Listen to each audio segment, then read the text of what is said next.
We have another round of NRL finals football coming up this weekend. Storm versus Roosters and Warriors versus Knights. We'll start with Warriors versus Knights. And I was looking at, I'm trying to respectfully poke holes in the Knights. One of them is you've got Adam Clune coming in at halfback, assuming Jackson Hastings doesn't play. Adam Clune misses 4.6 tackles a game. Jackson Hastings misses 1.5 tackles a game. Easy nugget, little weakness in the Knights defensive line to target. Boom. Knights have been on this Dragons winning... legend Adam Clune. Yeah. You know you're in a bad spot when you've got like players like Adam Clune just like shuffled out the door. Who got let go by the second bottom team. Yeah. Yeah. And the same thing with Fetalainga Ponga. We've said this a few times over the past few weeks. 2 seasons with the Tigers. He's told he doesn't have a future at the Tigers. I actually read that he moved back to Brisbane and he was unloading containers, and then the North Sydney Bears and the Roosters got in touch with him to play reserve grade. So you're not good enough to play for the Tigers, and now you're playing NRL finals for the Roosters. Some of these clubs are just so far up their own backside, it's funny. I digress. The Knights, a lot of their wins on this win streak have been against weaker opposition. They've either been home games or their away games, like a trip to the Dragons, were against weaker opponents. It's not like the Knights went to Melbourne and defeated Melbourne. It's not like the Knights went to Penrith and defeated the Panthers. The Knights have been rallying behind their home crowd, and they've had a lot of home games in the back end of the season, and that's their win streak. And I don't know that when you combine that with like the missing Jackson Hastings, missing Lachlan Fitzgibbon, having to go to Auckland and play against the Warriors at Mount Smart Stadium, there is a very easy storyline about the Knights not quite being as good as they may appear. And that's a dangerous thing to say at this stage of the week, coming into this game against the Warriors. But it's all there. Like, if the Knights have Jackson Hastings, it's a different kettle of fish, because Jackson Hastings, he does all the kicking for the Knights. 307 kicking meters per game. Gamble and Clune average 160. So Jackson Hastings is your main kicker. He's your halfback, directing all the traffic, freeing up space for Ponga. He's also a good defender. Adam Clune does less kicking and misses like 3 times as many tackles. When you combine that with the getting into the weeds, into the mangroves of the winning streak the Knights are on, it does feel like the Knights' buzz is going to be... it's going to be a case of like, to me, it feels like the Warriors going to the Panthers, the Knights are coming to Warriors. And it's never that easy, but it's kind of, that's just the storyline context floating around this game for me. Yeah, I'm just looking at this, the 10-game win streak. It starts at the beginning of July. So it's a long time since they last lost a game. But it begins with a 66-0 win away to the Bulldogs. Congratulations, it's the Bulldogs. Then they beat the Tigers, Storm.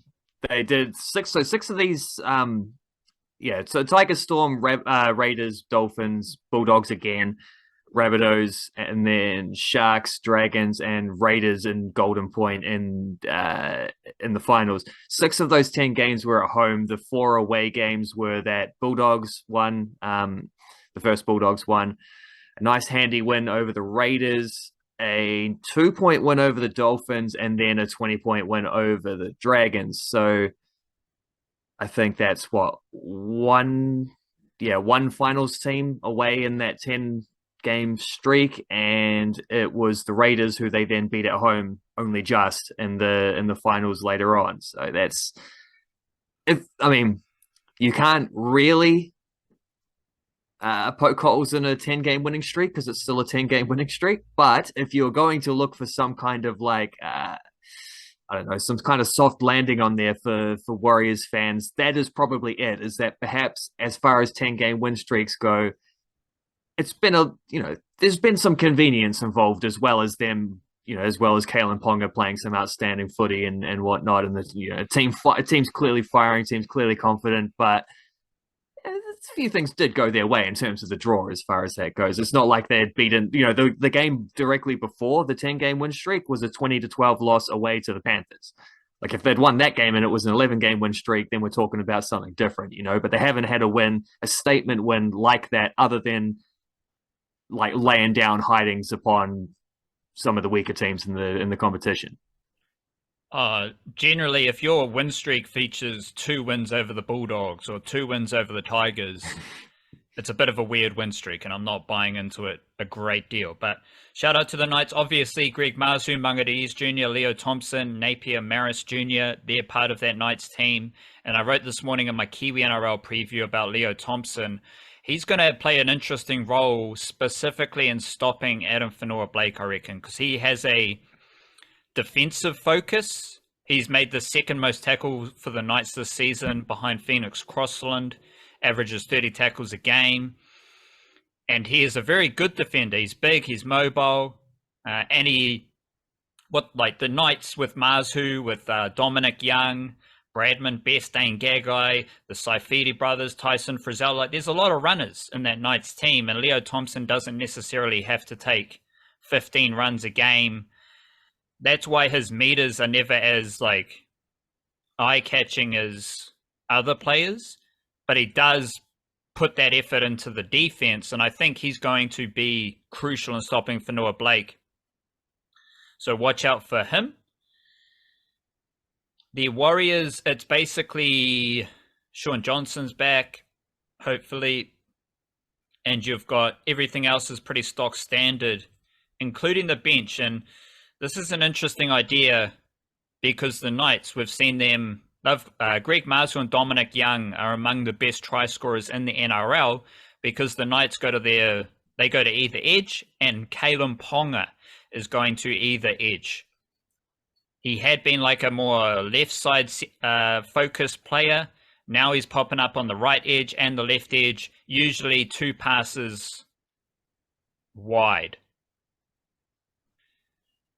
The Warriors are going to need to chase from sideline to sideline, basically.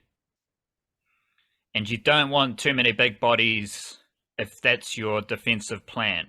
So that is, this has been a key thread throughout the season, is the smaller, more mobile, versatile bench. And we talked about it a lot. Bunty Afoa has dropped out of the rotation. Tom Ale was Mr. 10 meters per run. He's dropped out of the rotation. Now, for a finals game, you've got a bench of Dylan Walker, Jazz Tavanga, Bailey Siren, and Josh Curran. We've seen it before, and now we're seeing it for finals. And I think that is a bench, and this is a Warriors forward pack. They might not be able to stop Ponga, but they will chase from sideline to sideline. They will chase the inside channels for any traffic going back through the middle. Shans Nickel-Klokstad is a good tackling fullback, so he might be able to make a tackle on a line break. And if he can snuff out a line break or do his best, and you've got players chasing back, suddenly that line break becomes a tackle instead of a try. And the speed, Dylan Walker, he's probably going to be the fastest forward on the field. And that's just something nifty to think about. Who is the fastest forward on the field? It's Dylan Walker. And that, I'll get into the halves combination in a second, but when Dylan Walker's playing in the halves for the Warriors, he's not playing in the middle. So suddenly the Warriors do not have the fastest middle forward on the field. When Dylan Walker's coming off the bench to play in the forward pack, that's what he offers: speed and passing. And if you think about Bailey Sirenin, he's a back rower middle forward. Josh Curran's a back rower, usually playing on an edge. Jazz Tavanga is a small prop, essentially. Those dudes are mobile, they're nimble, they're agile, they're skillful. They might not be as big and robust as Daniel Saifidi or Jack Hetherington, And this could be an issue against bigger teams like the Broncos or the Panthers, but against the Knights, who are going to push the footy out to their edges, you just want blokes who don't stop moving, pretty much. Keep your feet moving, keep covering the inside channels, chasing when you need to chase, resetting when you need to reset without blowing a gasket because you're tired. That is a strength, I believe, for the Warriors, specifically in this matchup against the Knights. Yeah, old Dominic Young has 25 tries for the season, which is leading the competition, and Greg Marzhew has 21, which is third equal. One of the guys he's third equal with is Dallin Watene-Zelezniak, also has 21 and is gunning for that Warriors record, which I can't remember what it is, but I think it might be 23, something like that. I think he already has the regular season record. The other guys who have scored as many as him or more have cashed in on finals runs as well, so that's cool. But quiz question, who's the second top try scorer for the Warriors? Because I had to think about this. I had to look it up to see. Knights have two guys with 20 plus. Warriors have one guy in 21, and then who's second? I will say the Knights, I think only Bradman Best is the other dude in the top 50 on the NRL.com rankings. So that's where my idea about them going to the edges comes in, because their try scorers are the edge players, where the Warriors, Fanua Blake scored a few tries, Tohu Harris has scored a few tries. I don't think they're the next in line. I'll say Nickel Klokstad. Nickel Klokstad has 6, which is fifth equal. That's the same as Egan and Metcalf. Marcelo Montoya has 9. But the funky thing about that is third equal is Shaun Johnson and Fanua Blake, who both have 8. So Fanua Blake could score through the middle in this one, and he'd be second equal.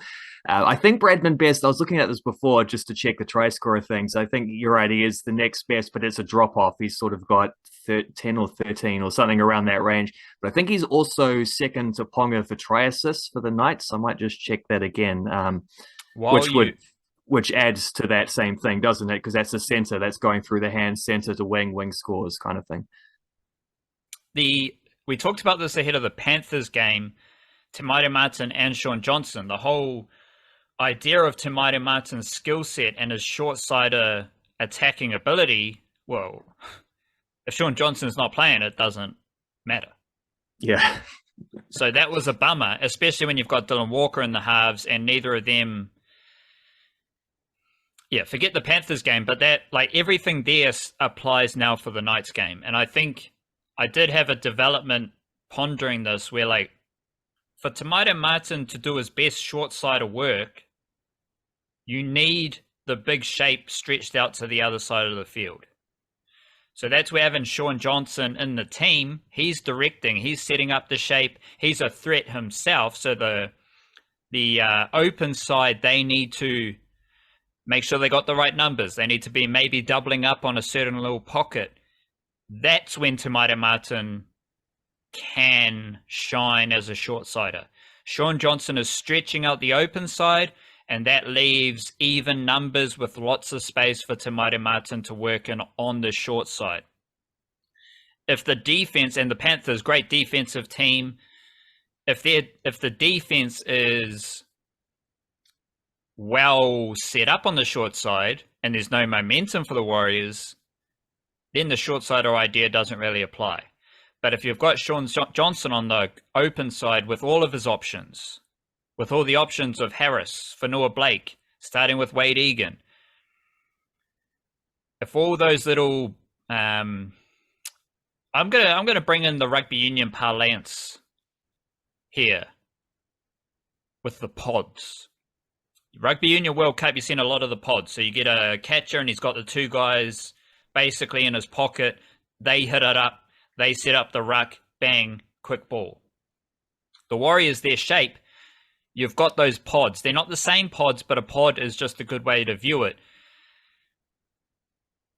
The first pass from Wade Egan, it goes to Tohu Harris, Walker, Fanua Blake. That's a pod. He's got a short ball. He's got a pass out the back. Pass goes out the back, it's another pod. You got a short ball, you got a pass out the back. Then you get to Johnson, he's got Niokore running short, Nickel Klokstad out the back. That's another pod. Checkpoints, pods, batteries, pockets, sections, whatever you want to call it, that's how the Warriors attack. And if each one of those pods is set up on the open side with Sean Johnson, then it takes a lot of attention away from Te Maire Martin on the short side. And his inclusion and getting another game, playing alongside Sean Johnson, that is going to be important for the Warriors in scoring points against the Knights. And the Knights, I don't think they are a great defensive team. They conceded, you scored points against the Raiders. Everyone can score points against the Raiders. The Warriors have done it twice this season. They're close games because they create chaos, and they created chaos against the Knights. But I don't think the Warriors will have issues scoring points against the Knights, especially with the Martin-Johnson halves combination. Yeah, that makes a lot of sense when you put it in that kind of picture. I mean, for one thing, Te Maire Martin played for the Panthers as well, so it's not like they're going to be unaware of what he offers. They know he's that sort of little the short side assassin type. But even Johnson, if he's at 80% in this game, because he's like a triple threat type player who can run, pass, or kick.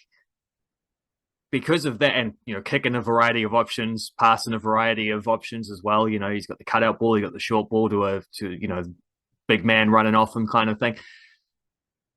You have to respect him. You have to give him that defensive gravity, even if you think maybe he's not going to run as much because maybe he's not as, he's not at 100% fitness or whatever. And maybe he will be. He might be fine. He's had 2 weeks to recover, so that might not even be an issue. But that's definitely something where he is just his presence of play. It's the reason why you would play him even if he is at 80 or 90% as well, because just his presence is going to fix the shape for the Warriors across the whole width of the field. It's not just what he can do specifically. It's the fact that because he has that variety, you gotta give him that respect, and that allows others to do what they do. That Knights try assist thing gets even better because Bradman Best has 13 tries. He also has 15 try assists. So he's actually got more try assists than he does tries. Kalen Ponga is their leading try assist maker. No surprises there. There's the fullback sweeping in there and played a bit of halves as well. He's chipping in, hands on the ball a lot, making those last passes. Sweet as he's got 21 try assists. Their third top try assist maker is Dane Gagai, the other centre, who has 13.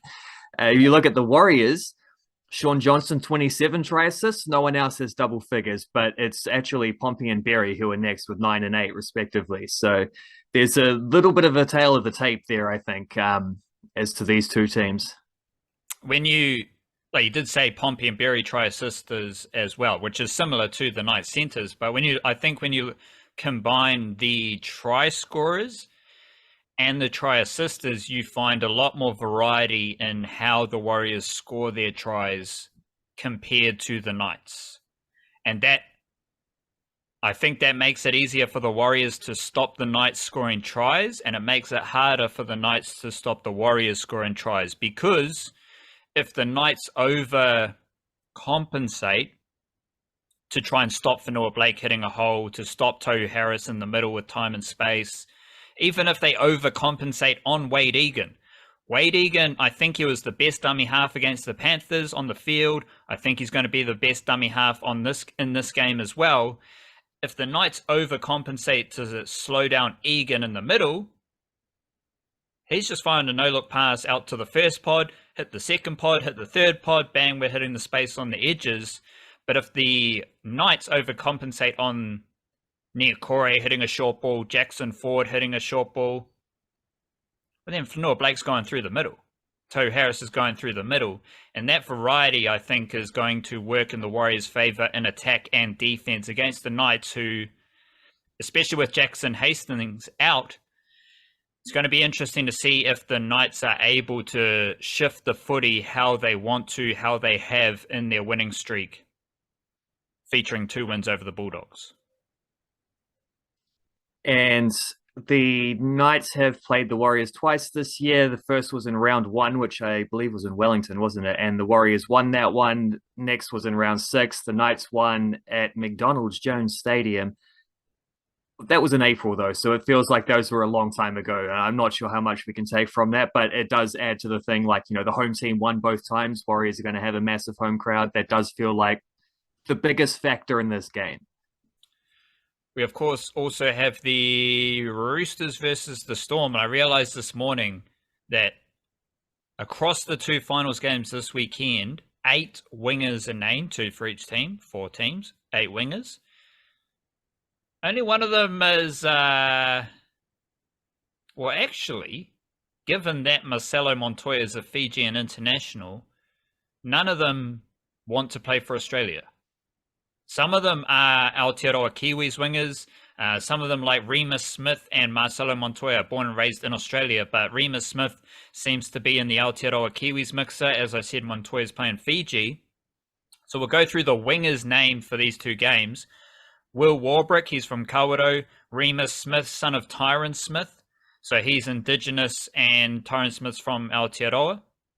So he's opting to play for Aotearoa Kiwis, I believe. Fetalainga Bonga, Glenora Jr. in Auckland, he's Samoan. Jackson Paulo, Northcote Jr. in Auckland, he's Samoan. Warriors have Dylan Watene-Zalesniak, Narua Wahia, Marcelo Montoya on the other wing. The Knights have Greg Mazu, Mangere East Jr., and Dominic Young, England international. So when I first wrote this down, it was 7 out of the 8 wingers are either Kiwi-NRL juniors or don't want to play for Australia. Now that I've chucked in Marcelo Montoya, it's 8 out of 8. 8 out of 8 wingers in this weekend's NRL footy are either Kiwi-NRL juniors or they do not want to play for Australia because they're playing for Fiji or they're playing for England. So shout out to that. NBA big men and NRL wingers. There you go. The Storm. They've got Warbrick and Smith on their wings. Jerome Hughes from Wellington, he's in the halves. Nelson Asofa-Solomona's on the bench, and there's a little interesting nugget here. Alec MacDonald, I've talked a lot about him this season. Initially from Auckland, moved to Australia as a youngster. The reason I find Alec MacDonald so interesting is that he is the exact type of Storm forward we all think about when we think about Craig Bellamy getting lads into the Storm system. Josh King is probably the best example, and he's starting 13 for the Storm.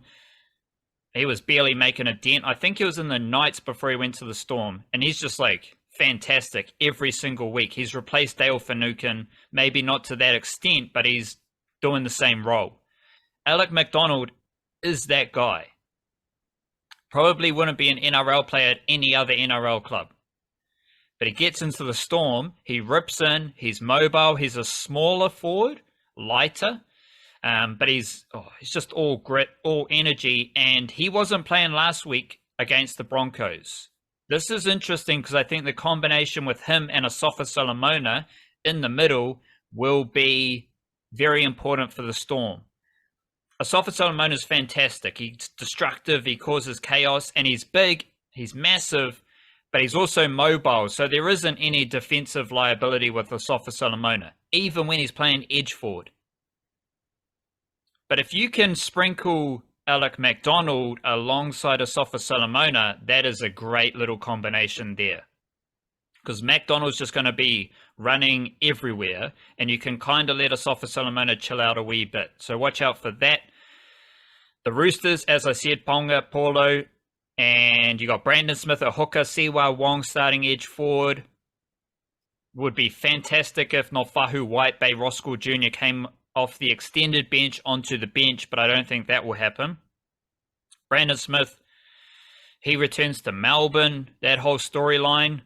Playing up directly against Harry Grant's going to be very interesting. Watch out for Brandon Smith passing or offloading after he takes a run. A lot of hookers, they just run, they'll break a few tackles, they'll get tackled, they'll play the ball. Brandon Smith, whenever he runs, he's usually got an offload or a pass. So he creates chaos and then he shifts the footy. That's what I like about Brandon Smith. And then we've got Siwa Wong getting all sorts of buzz as well, rightly so. Monthly reminder, the Roosters, they don't have an NRL salary cap sombrero. They just have the salary sombrero. And CY Wong is a great example of this. The Roosters invest in the youngster. They fly him over. They get him into a first 15 college in Sydney. And if there's anything we know about rugby union outside of Aotearoa, it's basically an upper class sport. So you're getting into one of the best upper class schools in Sydney. That is the Roosters' salary sombrero. They fly players over to Sydney just to play SG ball. They put their players into the best schools. That takes money. That takes connections. That's why the Sydney Roosters are the Sydney Roosters. And CY Wong is he's out here. Fijian international, Burnham, Munurewa Jr. He's doing great things at the Roosters as well. Just quickly, busy weekend of NRLW footy. I'll write about that tomorrow, so if you're interested, check it out. But we do have grand finals in Queensland as well. Under 21s, you got Brisbane versus Townsville. Townsville have Jeremiah Matautia Otara Jr. and Henry Tiutau, Maris Saints Jr. starting props. And they've been the starting props for Townsville under 18s last year, starting props this year. I think both of them also played Queensland Cup for Townsville this year as well. Brisbane have Tirani Woodman Tuhoro on the wing. He's from up north. I think it's Takahiwai Jr. They've also got Samuela Vakadula. He is a Bell Block Jr., which I believe is in New Plymouth. And Braden Siu Easthope. He's an Otahuhu Jr., I think off the top of my head. He is starting hooker. And the Brisbane Tigers, they are affiliated to the Melbourne Storm. So any player playing for the Brisbane Tigers, you're thinking they might be in the Storm system. Queensland Cup final. Burleigh have Keanu Kinney, Ken Mamalo. Shout out Keanu Kinney, he's so fast. His highlights from their big win in Queensland Cup semi-finals, excellent. They've also got Vaka Sikahali, who is a Manurewa Jr. in the Titans system. And then the Brisbane Tigers, they've only got Levahu Pulu. And Alec MacDonald is named there, but I don't think he'll play. Unless there's some shenanigans with the NRL bench there. So that's Queensland grand finals. We've also got the Warriors in the New South Wales Cup. Whatever final you want to call it. They are playing the Bears. Winner goes into the grand final. All the regular dudes are named for the Warriors. We'll see how they go on Saturday. I believe it's a 4 o'clock kickoff in Australia. So that will be happening a couple hours before the Warriors play NRL footy.